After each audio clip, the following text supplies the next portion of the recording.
Hello there. We're going to do a little bit of training for using the back end of your website. Um, we're going to cover using posts, writing a new post or editing an existing post. And posts are what are in the blog. This is a blog post. So we'll be covering that. We're also going to be covering using the calendar, which is on our events calendar page. How we load items is very similar to how we write a post. To start out with, we need to log into the back end of the website. Each of you have been given a username and a password that's tied to your email address, and you would use that to log in. Now, what you are going to type in after, just go to the home page here, just type in /WP-admin, ADMIN.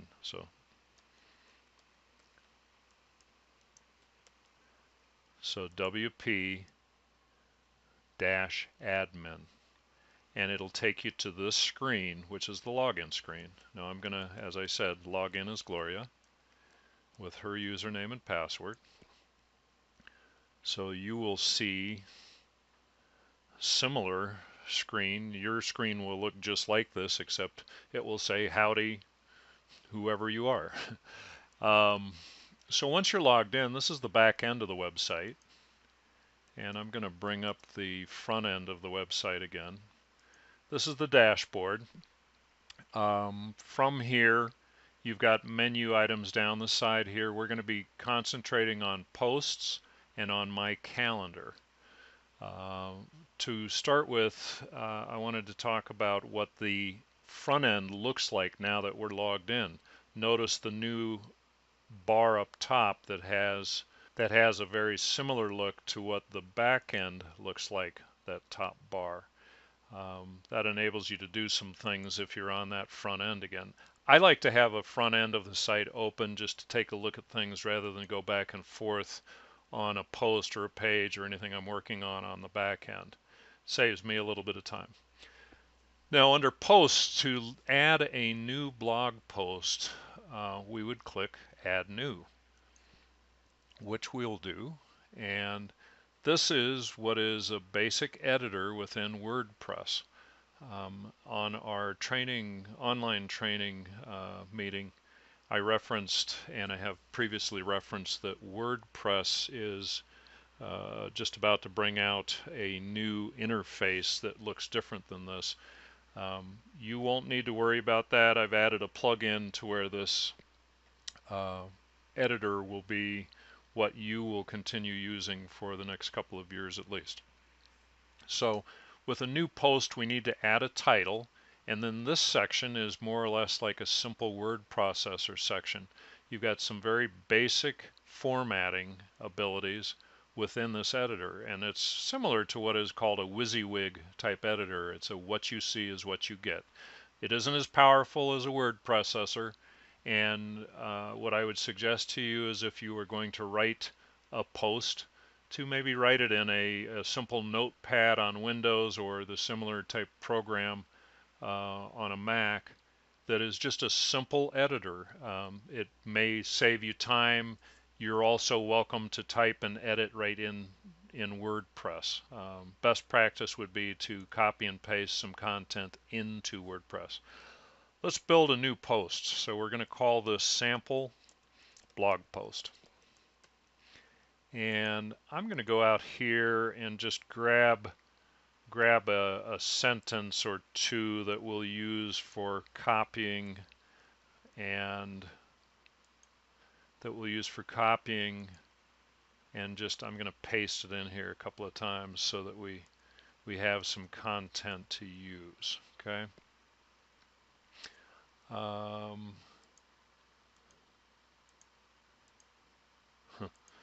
I have a grammar tool I use.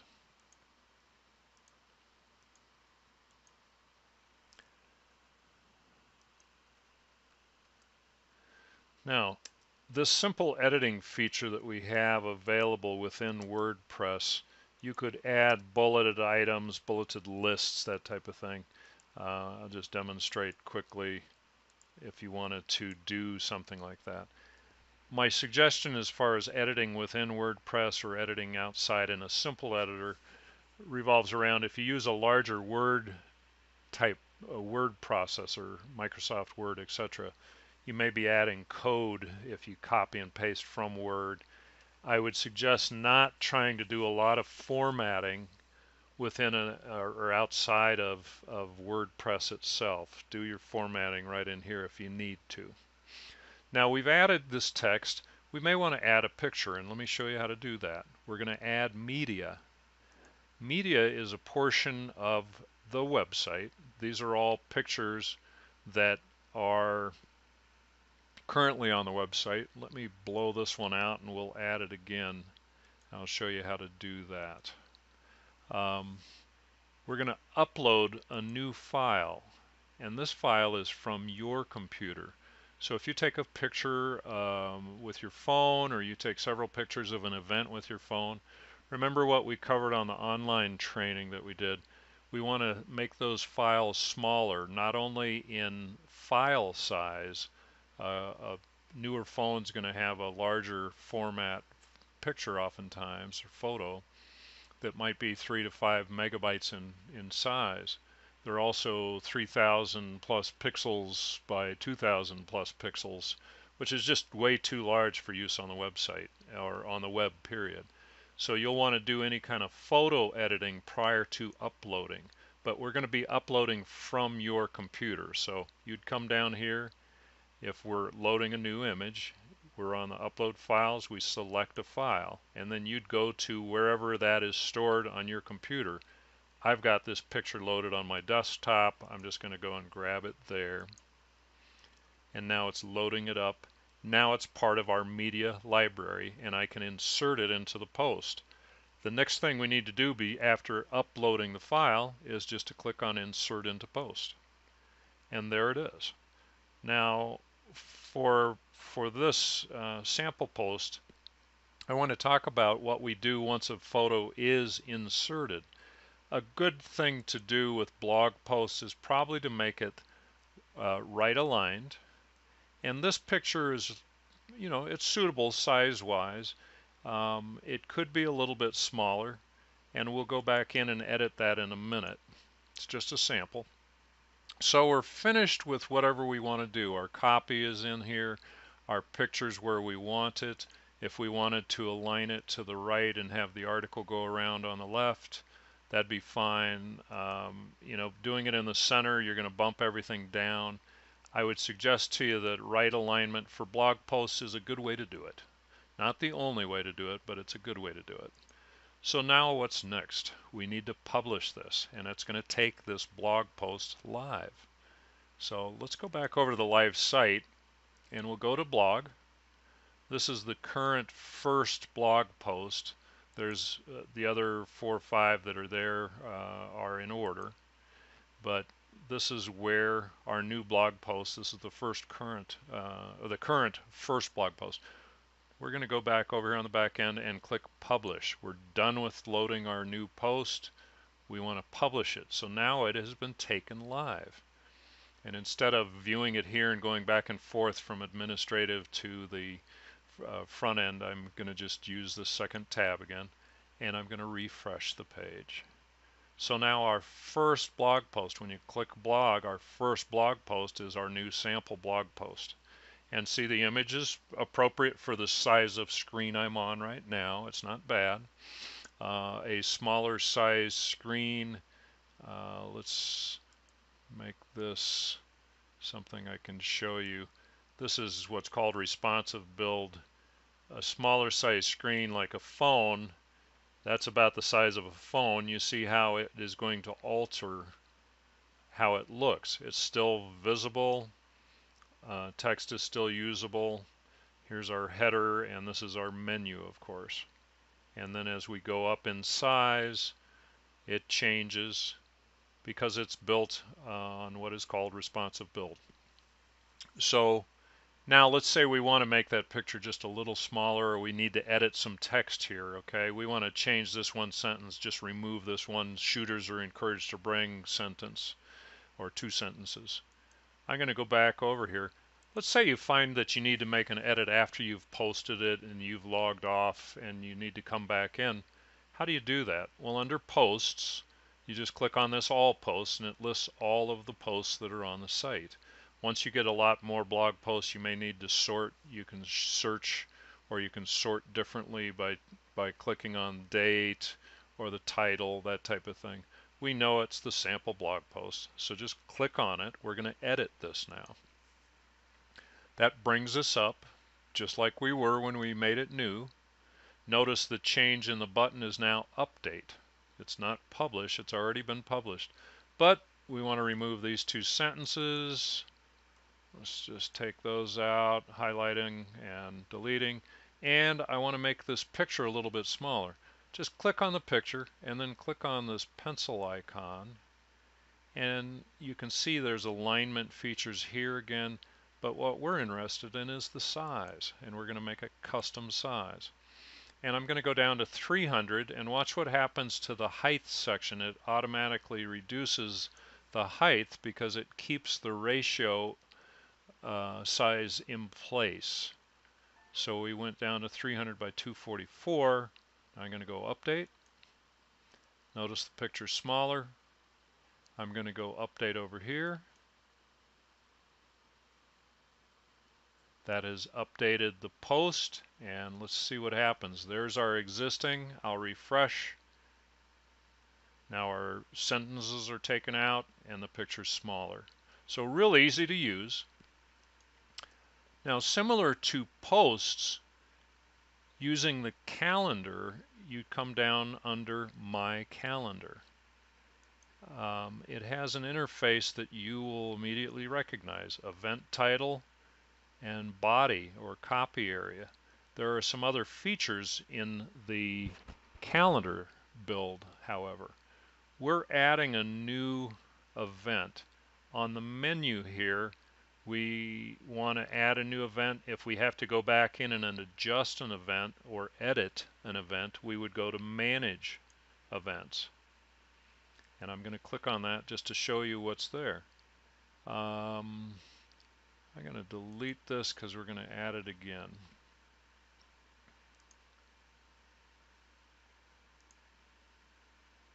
Okay, these are the 2 events that are currently in the calendar.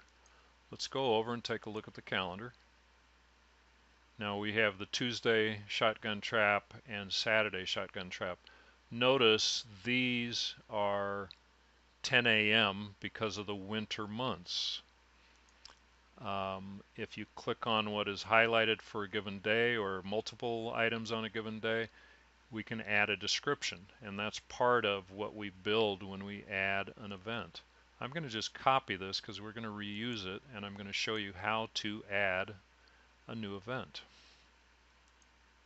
So right now, this goes to March of 2019, the Saturday 10 a.m. according to the message that we just read, goes through winter months. So what we want to do is go into March here on the calendar. We're live.